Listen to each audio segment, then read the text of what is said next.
They are instruments of divine will, and with that, they hold the power to end life as we know it.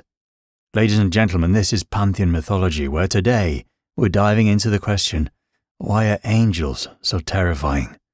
If you too want to be an instrument of divine will, check out Pantheon Apparel, our clothing brand inspired by myths from around the world. We ship worldwide and are rated excellent on Trustpilot. Link in the description. Right, here we go.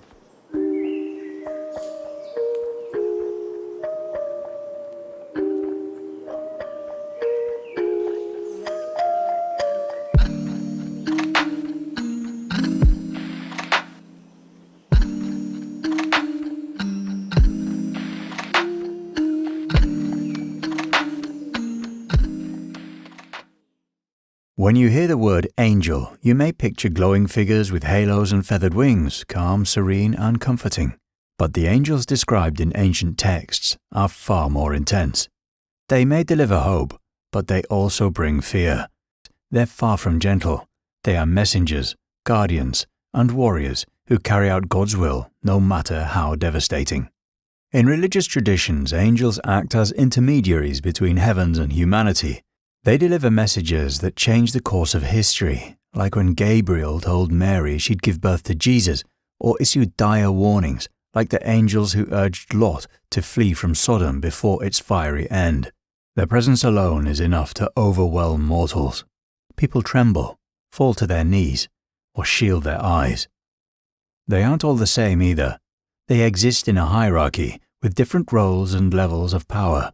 Some are messengers, others are guardians, and then there are those who serve as warriors, executing judgment without hesitation. First impressions mean a lot, and angels certainly make an unforgettable one. Descriptions of them in ancient texts are anything but comforting. These beings are powerful, overwhelming, and often difficult for humans to comprehend. The Seraphim, or burning ones, are beings of pure fire, described in Isaiah 6:2. They have 6 wings, 2 covering their faces, 2 their feet, and 2 for flying. Why cover themselves? Because their presence is too much, even for them, as they serve in the presence of holiness. Their eternal cries of, "Holy, holy, holy," shake the heavens, and their fiery nature reflects the purifying power of God. Standing before such beings, it's no wonder mortals tremble in terror. The cherubim are the sentinels of sacred spaces, but their form is far from comforting. Ezekiel describes them as having 4 faces: human, lion, ox, and eagle, symbols of strength, intelligence, and dominance over creation. Multiple wings cover their bodies, and beneath them are hands, ready to act on command. They guard the gates of Eden with flaming swords, ensuring humanity never returns. Imagine facing one of these sentinels, each face staring at you, each wing beating with power, a wall of terror between you and the sacred. Then there are the Ophanim, the wheels within wheels. Found within Ezekiel's visions, they are living, moving constructs covered in countless eyes, unblinking, watching everything. They roll in perfect harmony, guided by the Spirit, yet never turning as they move. Their purpose? To bear the throne of God, a task as weighty as their appearance is terrifying. To behold them would be to witness a force that transcends logic, a vision so alien it borders on madness. These angels are not here to bring comfort. They are not shaped to be pleasing to the human eye. Their very existence reflects their roles as enforcers of power and guardians of holy spaces. To encounter them would be to confront something far greater, far stranger, and far more terrifying than we could ever imagine. Modern depictions might soften their edges, but make no mistake, ancient angels are beings of fire, wings, and countless eyes. They don't inspire peace. They inspire fear. Angels may guide and protect, but when they are sent to enact judgment, they transform into forces of pure devastation. These beings who stand at the command of God's will are far from gentle. They are fearsome executors of destruction, precise, unstoppable, and utterly overwhelming. The story of the destroyer angel during the first Passover is one of the most chilling displays of divine judgment. This was no random wave of destruction. It was a deliberate, controlled act, where death swept through an entire land with unnerving precision. The task was clear. The firstborn of every household would be struck down. Yet there was a way to escape this fate. The Israelites were instructed to mark their doorposts with the blood of a sacrificial lamb. It wasn't just a ritual, it was a sign of obedience and faith, and it became the only thing that stood between life and death. As the destroyer moved through the land, this mark signaled the angel to pass over those homes, sparing the occupants from the devastating plague. What makes this account so harrowing is the deliberate, targeted nature of the destroyer's actions. There was no chaos, no collateral damage. Only those marked for judgment were taken. In every other household, the firstborn fell. From the palace of Pharaoh himself to the humblest of homes in Egypt, the cries of mourning must have filled the night air, a sound of grief echoing across the land. This wasn't an accident, nor was it a reckless display of power. The destroyer angel acted with absolute purpose, sparing nothing and no one unless directed otherwise. It's a haunting reminder of the nature of angels in these roles. They don't falter, they don't question, and they certainly don't hesitate. When judgment is ordered, it is carried out flawlessly. Then there's the tale of the Assyrian army, a force of 185,000 soldiers strong. They had conquered nations, toppled cities, and left devastation wherever they marched. By all human measures, they were unstoppable. As they camped outside Jerusalem, led by King Sennacherib, defeat for the city seemed inevitable. The people inside its walls must have felt the weight of despair, knowing their fate lay in the hands of an enemy that had already crushed so many before them. But that night, something unimaginable occurred. According to the account, an angel of the Lord struck down the Assyrian camp. When the sun rose the next morning, the once mighty army was gone. 185,000 soldiers lay dead, their bodies untouched by weapons or battle. The silence would have been deafening. No shouted orders, no clattering of armor, no sounds of movement, just rows of lifeless figures where an army had been the night before. The tents still stood, banners still flew, but there was no one left to carry them forwards. What makes this event even more chilling is the absence of spectacle. There were no storms, no fires, no visible signs of destruction. An invisible hand moved through the camp, methodical and inescapable. A single angel was all it took. Not an army of men, not a siege of weapons, but one being acting as an instrument of judgment. For King Sennacherib, the humiliation was absolute. His unstoppable army had been erased overnight. With nothing left, he abandoned his campaign and returned to Assyria in defeat. Historical records from the Assyrian Empire, typically full of boasting and victory, are conspicuously silent about what happened outside Jerusalem. That silence speaks volumes. These accounts make one thing clear. Angels are not simply benevolent guardians. When sent as agents of wrath, they are unmatched in their ability to deliver destruction. Their precision, their swiftness, and their overwhelming power elevate from beyond human understanding. They don't hesitate, they don't negotiate, and they don't fail. If the angels we've talked about so far were terrifying, then those known specifically as angels of death are even more unsettling.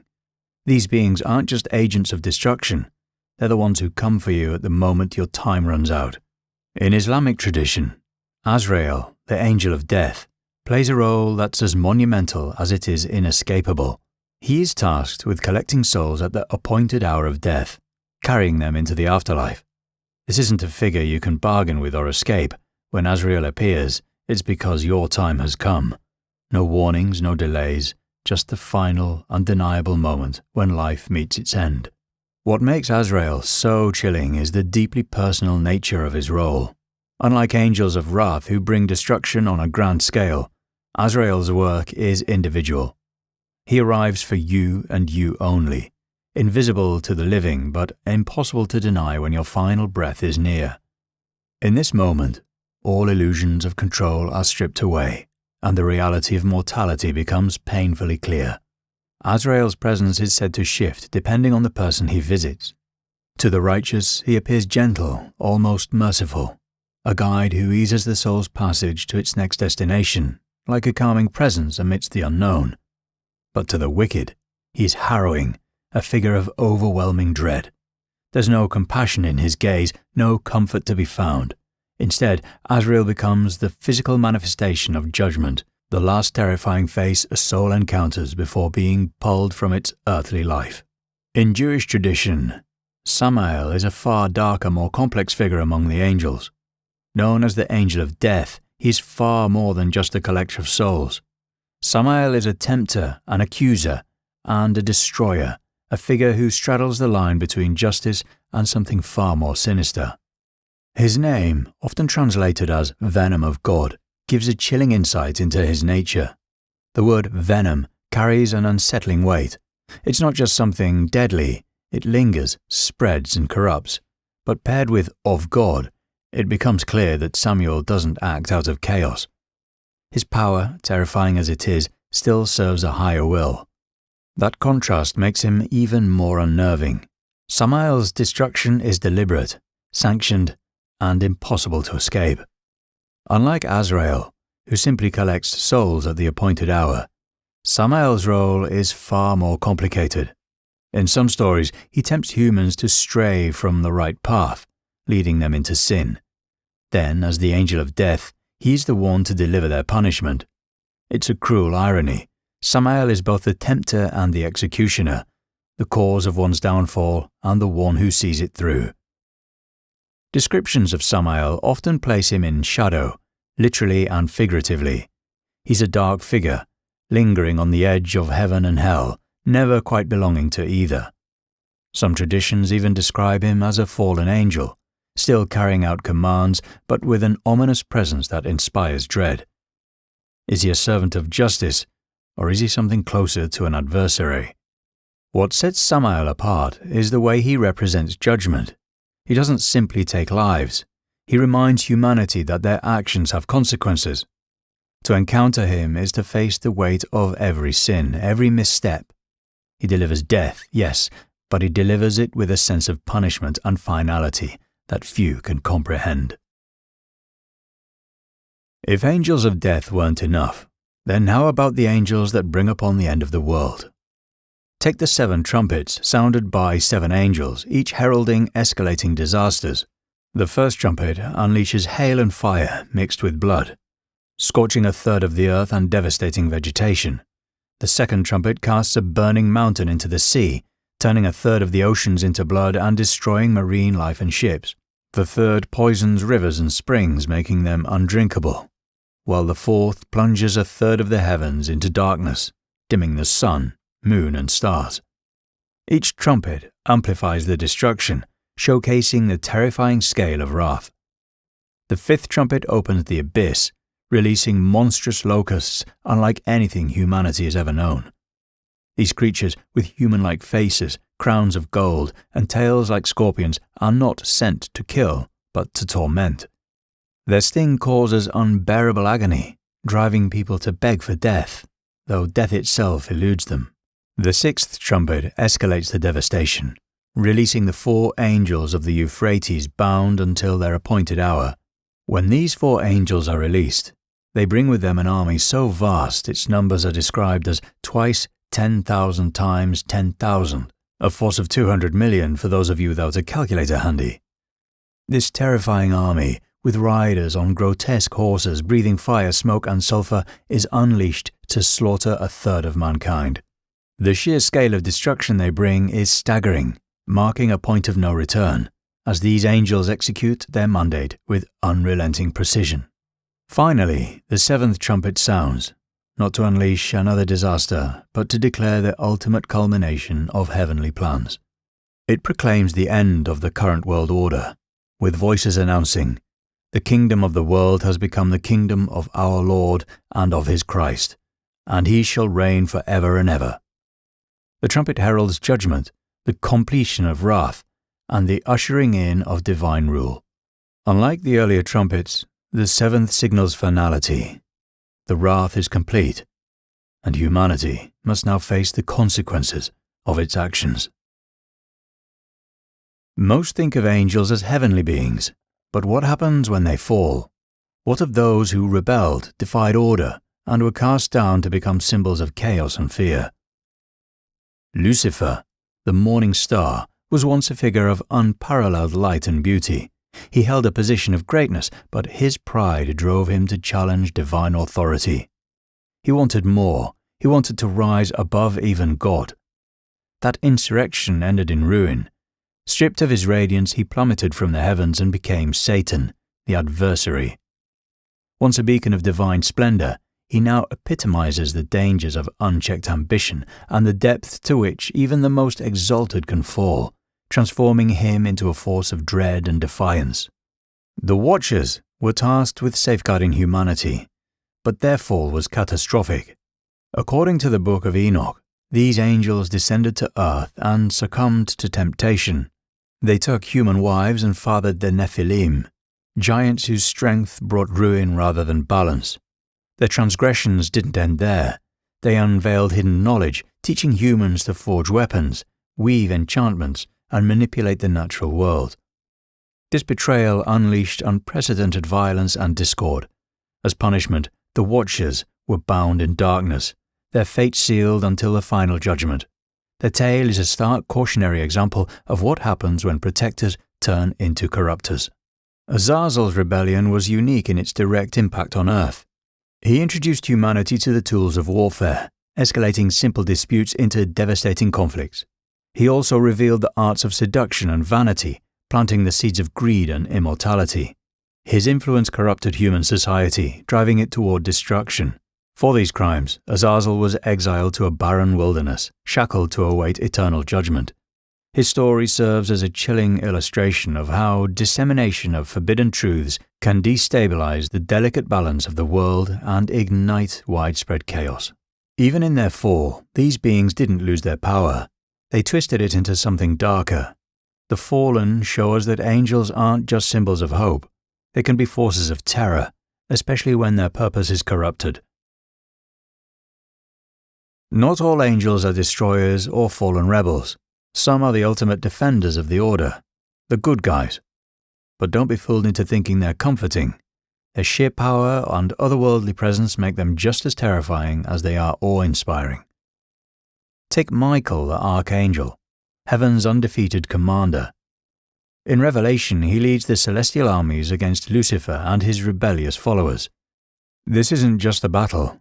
It's the ultimate clash between light and darkness, shaking the very fabric of creation. Michael is the one who casts Lucifer down. Armed with a blazing sword and clad in heavenly armor, his power isn't gentle. It's the kind that crushes rebellion and leaves no room for resistance. Then there are the cherubim, stationed as guardians at the gates of Eden.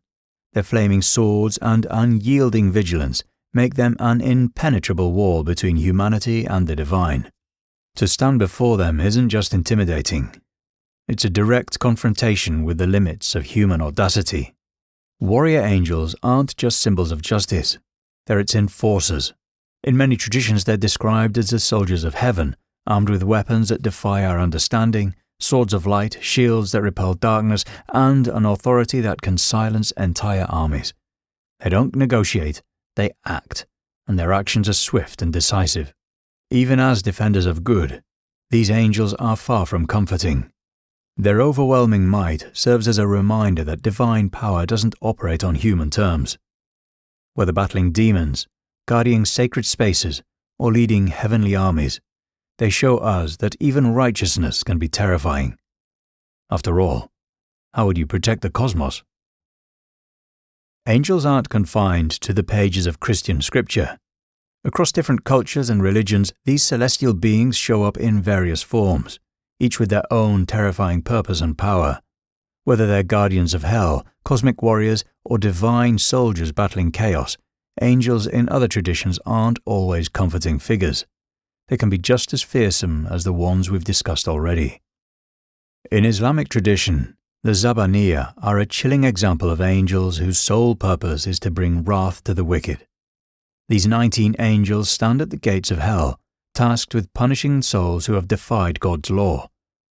Their descriptions leave no room for mercy or negotiation. They are beings of immense strength and authority. Their very presence a reminder that there is no escape for those who have wronged the order. The Zabaniya don't simply guard hell. They embody the cold finality of justice, enforcing punishment with precision and without hesitation. Similarly, in Zoroastrianism, we encounter the Yazata, divine warriors who stand firm against the forces of chaos. These celestial beings fight for the will of Ahura Mazda, the supreme god, in a battle that transcends human comprehension.